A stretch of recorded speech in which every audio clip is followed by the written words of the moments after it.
Long Island Audit runs into new problems in switching attorneys in his lawsuit against New York City.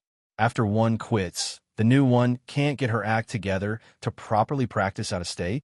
Chille DeCastro contends that there's a nationwide conspiracy to flood YouTube with bodycam evidence.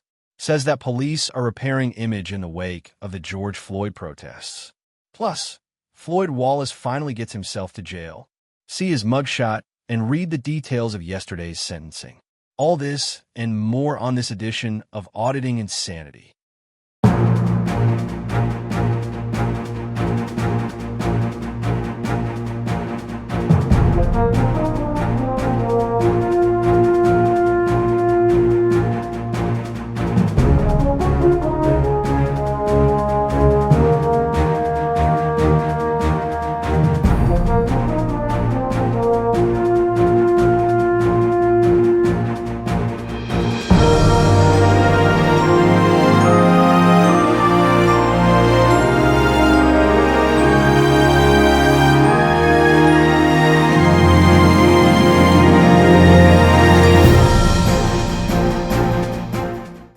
Good afternoon, and welcome to another edition of the Auditing Insanity Newscast, brought to you by ReallyCoolNews.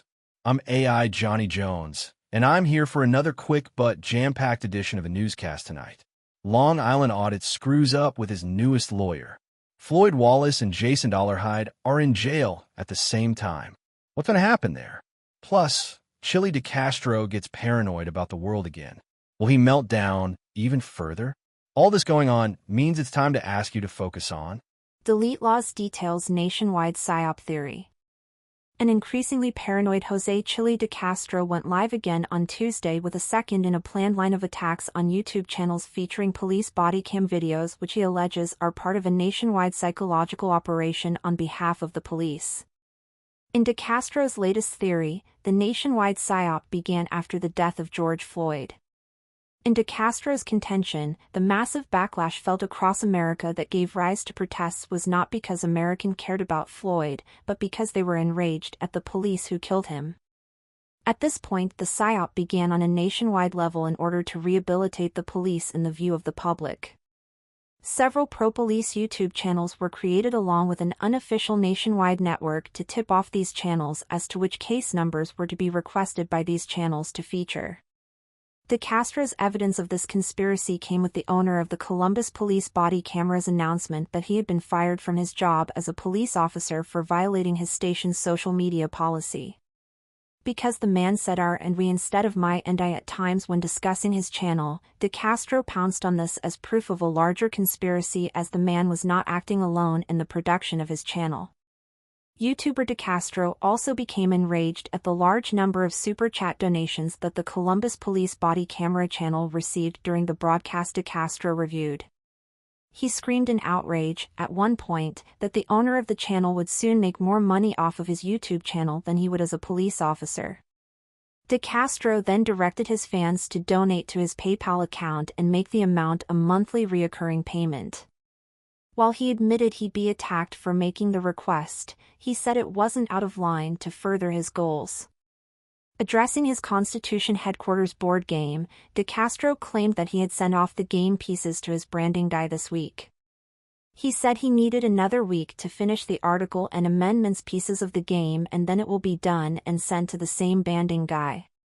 Once the branding guy put the pieces and cards together, DeCastro will take the game to the printer and make an order between 1,000 and 5,000 copies. He promised that the game will be out by April.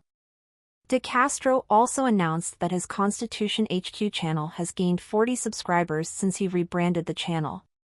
He reaffirmed his plans to fill the channel with support videos for the game once the copyright process was finished. This is an ongoing news story.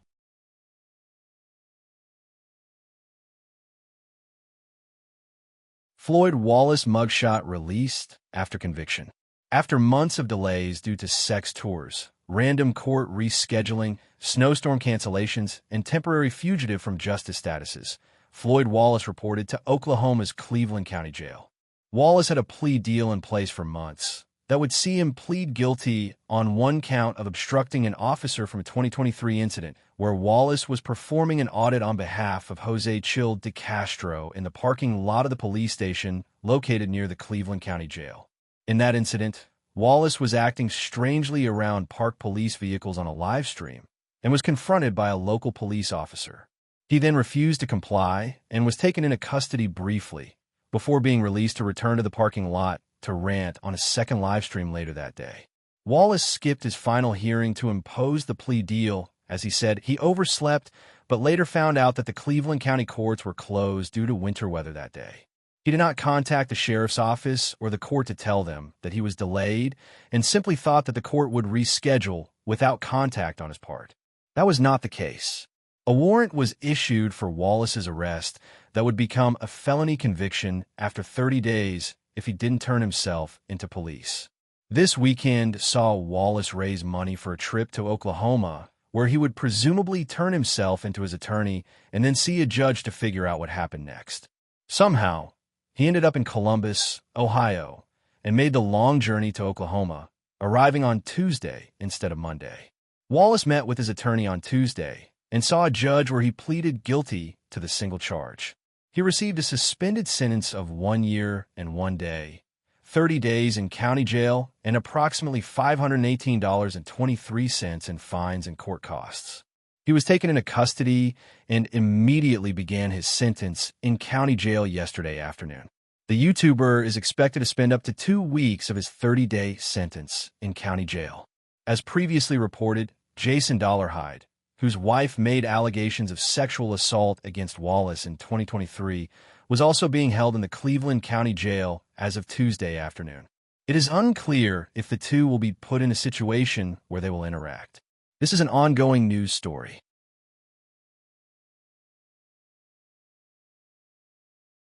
Long Island Audit fumbles attorney change in NYC. YouTube viewers, please click the text-only link in the description to view the documents related to this article in PDF form.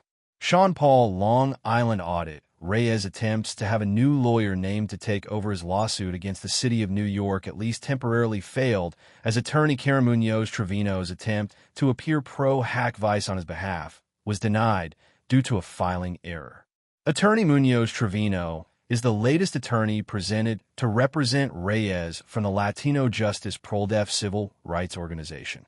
His previous attorney, Norma Esquivel, also representing Latino Justice, asked to be removed from the lawsuit on February 4, 2025.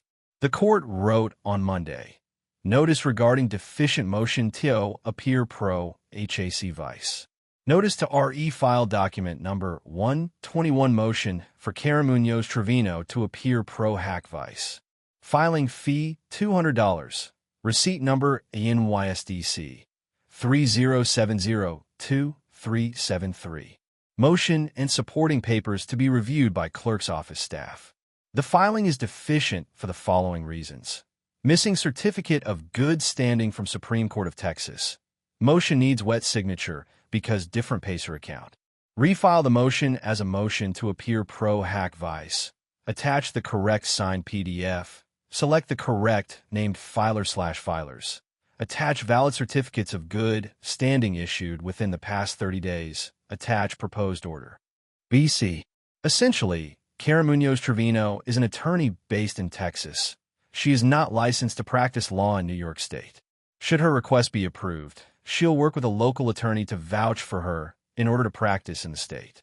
Her request was denied as she didn't include a valid certificate of good standing from the Supreme Court of Texas, which again would vouch for her credibility as an attorney in the state of Texas. The attorney will need to resubmit her motion with the required documentation and correct the PDF errors before the motion will be considered. Reyes is suing the city of New York over a discrepancy between the ongoing guidelines of the New York City Police to limit the ability to record in police precincts as they conflict with New York's right to record laws. The vague right to record laws gives citizens the ability to record police in the course of their duties. It does not carve out exemptions for police-designated non-public and limited public forums, which have long been held as lawful. Reyes contends that his 2023 arrest for recording in a police precinct is illegal under the right to record laws and is seeking for the right to record laws to give citizens the advertised right to record anywhere police are on duty. The lawsuit has lingered for nearly 2 years, and Reyes currently is the only citizen in New York who has the ability to record in police precincts due to an injunction by the judge in the lawsuit. These developments did nothing to jumpstart Reyes' crowd-funding campaigns, which, along with the entire market, put up goose eggs for the 6th consecutive day. We need your help. Both ReallyCoolSite.org's daily newspaper and our daily newscasts are funded by your continuing donations and what we make from our YouTube AdSense revenue each month. If you'd like to contribute to help us keep the lights on, eating, keeping the cats fed, and writing news stories to feature on both the newspaper and newscast each day, we do have a GoFundMe set up at the address on screen right now. If you can't afford to contribute, please watch our videos from beginning to end, like, share, subscribe, and comment. You can help by doing next to nothing, and we thank you in advance for pitching in.